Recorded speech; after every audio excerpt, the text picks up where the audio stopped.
Hello and welcome to Mint Talk India. आज के इस वीडियो में हम आपके क्लास 5th इंग्लिश की टेक्स्ट बुक मैरीगोल्ड का unit number 2 lesson flying together के क्वेश्चंस को सॉल्व करने वाले हैं। इस चैप्टर का एक्सप्लेनेशन हमने हिंदी और इंग्लिश वर्ड मीनिंग के साथ और बहुत सारे पिक्चर्स के साथ डिटेल में एक्सप्लेन किया है, जिसका लिंक आपको इसी वीडियो के नीचे डिस्क्रिप्शन बॉक्स में मिल जाएगा। So let's start the questions. Where did the गीज लिव? सभी गीज कहाँ रहते थे?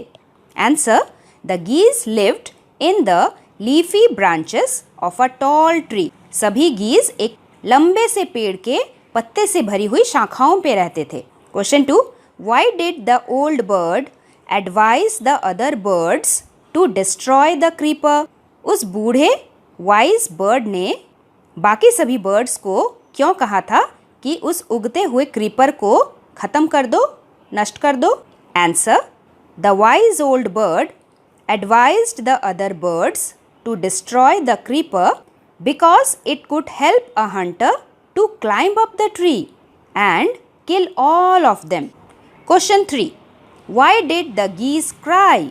Help! Help! Answer: The geese cried for help because they were trapped. वो सभी फंस गए थे in the hunter's net. Question 4. What did the hunter do when he thought that the geese were dead? जब उस हंटर ने सोचा कि सभी गीज मर गए हैं, तब उसने क्या किया? Answer: When the hunter thought that the geese were dead, he threw them out of the net one by one. जब उस हंटर ने सोचा कि सभी गीज मर चुके हैं, तब उसने एक एक करके सभी गूस को वहाँ से निकाला और नीचे फेंकता गया। Question 5. Why did the geese pretend to be dead? सभी गीज ने ऐसा क्यों दिखाना चाहा था कि जैसे वो मर चुके हैं? Answer: The geese pretended to be dead as the hunter would not want the dead birds, and hence he will throw them to the ground, removing them from his net. गीज ने ऐसा pretend किया, ऐसा दिखाया, ऐसा acting किया जैसे कि वो मर चुके हैं, क्योंकि हंटर को, शिकारी को मरे हुए पक्षी नहीं चाहिए होंगे और यही सोच के वो ज़रूर उन्हें नीचे फेंक देगा और ऐसा करके सभी गीज बच जाएंगे और वो उड़ जाएंगे। Question 6. Describe one incident when you got into trouble because you did not do your work on time. एक ऐसे घटना के बारे में लिखिए जब आपने अपना काम समय पे नहीं किया होगा और आप किसी तरीके की मुसीबत में पड़ गए होंगे। तो इसका आंसर सभी बच्चे अपने आप ही लिख सकते हैं। एग्जाम्पल के लिए मैंने अपने बचपन की एक बात लिखी है। एक बार मेरी मम्मी हमेशा कहा करती थी कि रात को सोने के पहले अपना स्कूल बैग पैक करके सो। एक बार ठीक एग्ज़ाम के पहले मैं अपना बैग पैक करना ठीक से भूल गई और मैं पेंसिल बॉक्स लेके जाना भूल गई और एग्ज़ाम लिखने के ठीक पहले मुझे टेंशन आ गया कि मैं तो पेन ही नहीं लाई, मैं लिखूँगी कैसे। उस समय मेरे फ्रेंड ने मेरी मदद की थी। मेरा एग्ज़ाम तो ठीक ठाक हो गया, लेकिन मुझे एक बहुत बड़ा लेसन मिला कि स्कूल जाने के पहले, रात को सोने के पहले अपना स्कूल बैग, पेंसिल बैग, सारे नोटबुक्स अच्छे से पैक करके ही सोना चाहिए। आगे बढ़ने से पहले एक छोटी सी अनाउंसमेंट। अगर आपको समझ में आ रहा है, अच्छा लग रहा है, तो जल्दी से लाइक कर दीजिए इस वीडियो को और साथ ही शेयर कीजिए अपने दोस्तों के साथ भी, ताकि उन्हें भी अच्छे से समझ में आए। अगला है ट्रू और false. The tree was the house of a flock of parrots? No, that is false. Tree में flock of wild geese रहते थे. Next one, the wise old bird wanted the creeper to be destroyed? Yes, that is true. The hunter climbed the tree with the help of a ladder. Ladder मतलब सीढ़ी की सहायता से hunter चढ़ा था? No, that is false.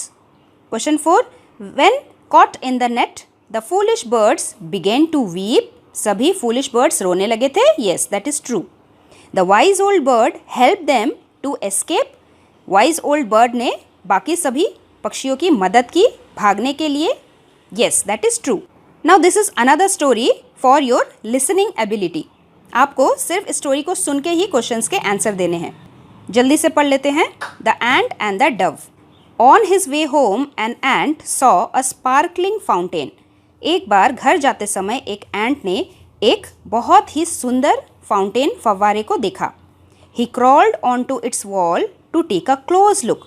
नीचे वो ज़मीन पे जा रहा था, लेकिन इस फव्वारे को देख के इतना वो अट्रैक्टेड हो गया कि वहाँ पे जो दीवार बनी हुई थी उसके ऊपर चढ़ गया और बस उसकी तरफ देखता ही रहा। सडनली ही स्लिप्ड, अचानक उसके पैर फिसल गए। And he fell into the water, और वो पानी में गिर गया। He gargled and panicked and waved his legs in the air. Help, I can't swim. डर के मारे वो चिल्लाने लगा कि मेरी मदद करो, मैं तो स्विम नहीं कर सकता, तैर नहीं सकता, मैं डूब जा रहा हूँ। He cried. Luckily just at that moment a friendly Dove flu by. किस्मत से उसी समय एक बहुत ही दोस्ताना डव वहाँ से उड़ता हुआ जा रहा था। She saw that the tiny ant was drowning. उसने देखा कि एक छोटी सी चींटी डूब रही है। And quickly flew to a nearby tree, और जल्दी से पास के पेड़ तक वो उड़ के गई। She pulled off a leaf and let it glide down to the ant. उसने जल्दी से एक पत्ते को पेड़ से तोड़ा और डूबते हुए चींटी के पास धीरे से पानी में ग्लाइड कर दिया, जिससे कि पत्ता तैरने लगे। Here you are, she cooed and flew away. उसने कहा, अब तुम इस पत्ती पे चढ़ जाओ, और जब ये पत्ती तैरते तैरते वॉल तक आ जाएगी तब तुम निकल जाना। ऐसे चींटी की मदद करके वो वापस चली गई। ये कहानी भी एसॉप्स फेबल से लिया गया है, जिसमें हमें बहुत सारे मॉरल स्टोरीज पढ़ने को मिलते हैं। Question 1, why do you think the dove help the ant? आपको क्यों लगता है कि इस पक्षी ने, डव ने एंट की मदद क्यों की थी? Answer, the dove help the ant because she was very kind and friendly. Dove ने एंट की मदद इसलिए की थी क्योंकि वो दिल की बहुत अच्छी थी और वो एंट की मदद करना चाहती थी। Question 2, how do you think the ant felt on finding the leaf? आपको क्या लगता है कि जब उस एंट को वो पत्ता मिला तो उसे कैसा महसूस हुआ होगा? Felt is the past tense of feel. Answer, on finding the leaf the ant would have felt very happy. वो चींटी ज़रूर बहुत खुश हो गई थी क्योंकि वो डूब रही थी और डूबते डूबते उसे पत्ते का सहारा मिल गया था, जिससे वो अपनी जान बचा सके। She would also have felt thankful to the dove, और वो डव के प्रति भी बहुत ही थैंकफुल हो गई थी कि डव की वजह से ही मेरी जान बच पाई है। Question 3, have you ever been in trouble like the ant? क्या आप भी कभी एंट के तरह किसी तरीके की मुसीबत में फंसे हैं? Did anyone help you? क्या ऐसे सिचुएशन में किसी ने आपकी मदद की थी? आंसर, आप अपने मन से लिख सकते हैं। Now let's talk. We are going to frame a question. जैसे यहाँ पे अनु और अमित आपस में बात कर रहे हैं। अमित कुछ सवाल पूछ रहा है और अनु उसके जवाब दे रही है, आंसर्स। जब भी हम कोई सवाल पूछने वाले होते हैं वो हमें where, what, how, who, when and why से स्टार्ट करना होता है। जैसे कि यहाँ पे कुछ आंसर्स दिए गए हैं। अनु बोल रही है, I watch TV in the evening. तो इसका सवाल कैसा पूछा था अमित ने? When do you watch TV?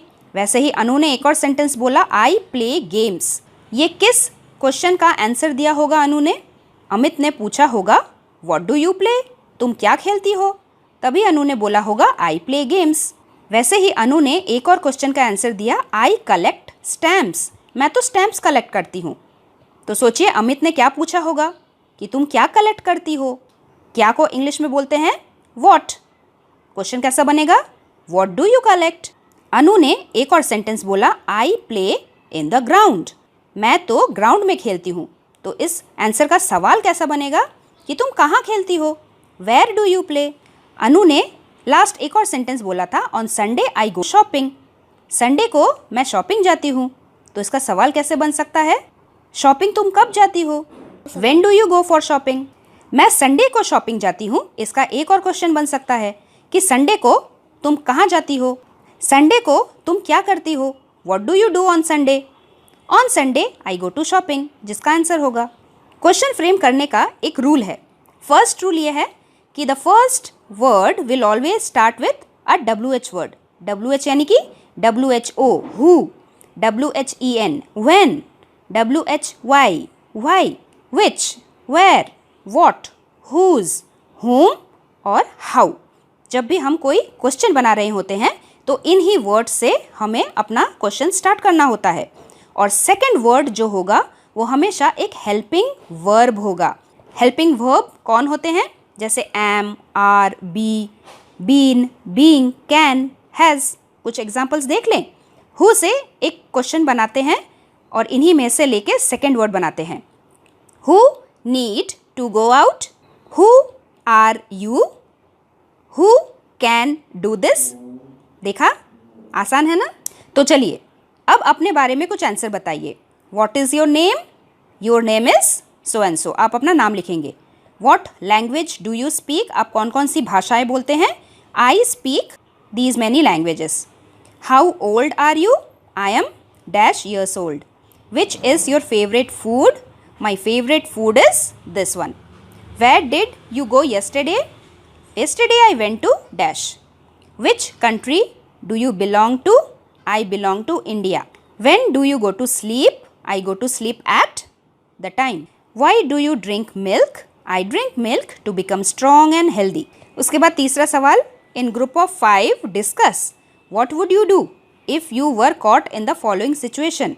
अगर आप खेलते खेलते आपके फ्रेंड गिर जाए प्लेग्राउंड में और उसे चोट लग जाए तो आप क्या करेंगे? अगर मेरा दोस्त खेलते खेलते गिर जाए और उसे चोट लग जाए, मैं उसे जल्दी से पिकअप करूँगा उठा के और अपने स्कूल के सिक रूम में ले जाऊँगा, ताकि वहाँ पे जो नर्स मैडम होगी वो उसे पट्टी बांधेगी। अगर आप किसी फायर में ट्रैप हो गए, if you are trapped in a fire, फंस गए एक ऐसी जगह जहाँ पे आग लग गई हो, तो आप क्या करेंगे? अगर हम फायर वाली किसी जगह पे ट्रैप हो जाएं तो हमें ज़ोर ज़ोर से मदद के लिए चिल्लाना होता है। I would start shouting for help. What will you do if you are struck in a traffic jam? Traffic jam क्या होता है? जब रास्ते पे रेड लाइट होता है और एक के बाद एक पीछे पीछे गाड़ी खड़ी हो जाती है और गाड़ियों का हिलना मुश्किल हो जाता है, वो है ट्रैफिक जैम। ऐसे सिचुएशन में आप अगर खड़े हैं तो क्या करेंगे? If I was struck in a traffic jam I would try to take a different route. मैं कोशिश करूँगा कि वापस मुड़ के कोई और रास्ते से घर जाऊँ। Now we are going to study about adjectives which is also called describing words. किसी शब्द के विशेषण के बारे में, क्वालिटी के बारे में जो बताता है। जैसे the words in the clouds describe something और समवन इन द स्टोरी। आपको उन सब के नाम लिखने हैं और फिर सेंटेंस भी बनाना है। वाइज कौन था इस स्टोरी में? वाइज ओल्ड गूज था। केयरलेस कौन थे? केयरलेस बाकी के सभी पक्षी, गीज। थिक एंड स्ट्रॉन्ग कौन था? थिक एंड स्ट्रॉन्ग क्रीपर था। फुलिश कौन था? फुलिश तो हंटर बन गया था। टॉल कौन था? टॉल ट्री था। अब इनके sentence. Wise, the old goose was very wise. Careless, we should not be careless. Thick and strong, the creeper was thick and strong. Foolish, a foolish person gets trapped easily. Tall, a tall building is there in front of the playground. Now, here are some answers about the given picture. An ant. इस questions, इन सब answers के questions आपको बना के लिखने हैं। Answer is the colour of the ant is black. इसका क्वेश्चन क्या होगा? एंट का कलर क्या है? What is the colour of an ant? पहला वर्ड WH वर्ड, दूसरा वर्ड एक helping verb. Second answer, it lives on land. ये ज़मीन पे रहती है। इसका क्वेश्चन कहाँ बनेगा? इसका क्वेश्चन कैसे बनेगा कि ये कहाँ रहती है? Where does it live? तीसरा answer, it has 2 long antennae. इसके सिर के ऊपर 2 लंबे लंबे एंटीने हैं। इसका क्वेश्चन क्या होगा कि एंट के पास कितने एंटीने हैं? How many antennae does it have? Answer 4, it crawls on the ground. ये ज़मीन पे चलती है। इसका क्वेश्चन क्या होगा कि ये कहाँ चलती है? How does it move on the ground? Answer 5, it eats sugar. ये चीनी खाती है। इसका क्वेश्चन कैसे बनेगा कि ये क्या खाती है? What does it eat? Question 3, fill in the blanks with some prepositions, जैसे to, at, of, on, in, into, with. This tree was the home of a flock of wild geese. Number 2, he noticed the creeper dash the foot of the tree, at the foot. Number 3, it would be a pity, यहाँ पे to destroy it now. Number 4, as they flew into the tree, they were trapped. Number 5, the boy ran with the dog. Number 6, the frogs jumped into the well. 7, the girl was thrilled to see her new bicycle. उसके बाद the birds were caught in the net. Last वाला, the children walked over the bridge. Now complete the paragraph with suitable words from the box. One day, as I was walking along the bank of the river, I saw my friend running across the field. He was calling my name and waving to me. I stopped and waited. After some time, he reached where I was standing. He said, I went all around the town looking for you. I have some exciting news to share with you. Do you remember the old house next to the neem tree? Guess who is moving into that house? Janak Das, the great magician. Now we can learn lots of magic tricks. कौन सा बचा है? From him. तो इस तरीके से अगर आप टिक मार्क लगा के फिल इन द ब्लैंक्स करते हैं तो आपको पता होगा कि कौन सा वर्ड हम यूज़ कर चुके हैं और कितने वर्ड्स बचे हुए हैं, तो आपको सेलेक्ट करने में ईजी होगा. Question 5, fill in the blanks given below with the question word. Question word जैसे हमने पढ़ा था वेयर, व्हाट, व्हेन, इस तरीके के WH वर्ड. तो पहला वाला हम क्या लिखेंगे? Dash do you play, what do you play, या फिर वेयर डू यू प्ले, ये भी आप कर सकते हैं. Number 2, dash do you get up, when do you get up. Dash do you have breakfast, आप ब्रेकफास्ट कब करते हैं? व्हेन, या फिर what do you have for your breakfast. Dash do you have for breakfast, आप अपने breakfast में क्या खाते हैं? What do you have for breakfast. Dash do you go to school, आप स्कूल कब जाते हैं? When do you go to school. उसके बाद what do you like best in school, games, art और music. Dash is your birthday, when is your birthday. Dash do you want for your birthday, आपको अपने birthday में क्या चाहिए? What do you want for your birthday. Last question. Now आपको बताना है कि क्लाउड के अंदर जो सेंटेंस लिखा है ये किसने बोला, who said this, and to whom was it said, किससे बोला और कब बोला, when was it said. Well, there's no hurry. The creeper is very small. It would be a pity to destroy it now. ये किसने कहा था? गीज ने कहा था, सभी पक्षियों ने कहा था. किससे कहा था? वाइज ओल्ड बर्ड से कहा था. और कब कहा था? When the old bird advised them to destroy the creeper. दूसरे वाले क्लाउड में है So this is where the wild geese live.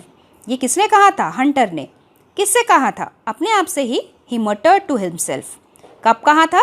When the hunter came to the forest. In the last sentence it is written you have to draw the picture of the speaker in the above sentence. तो इस side हम बनाएंगे गीस की picture और दूसरे side में Hunter की picture. And that was the end of our part 2 video. If you still have any doubt or question, you can ask me in the comment box. We will meet very soon with our next video. Till then, thank you very much and God bless you all. Thanks for watching and do like, share, subscribe our channel Mint Talk India for more upcoming videos.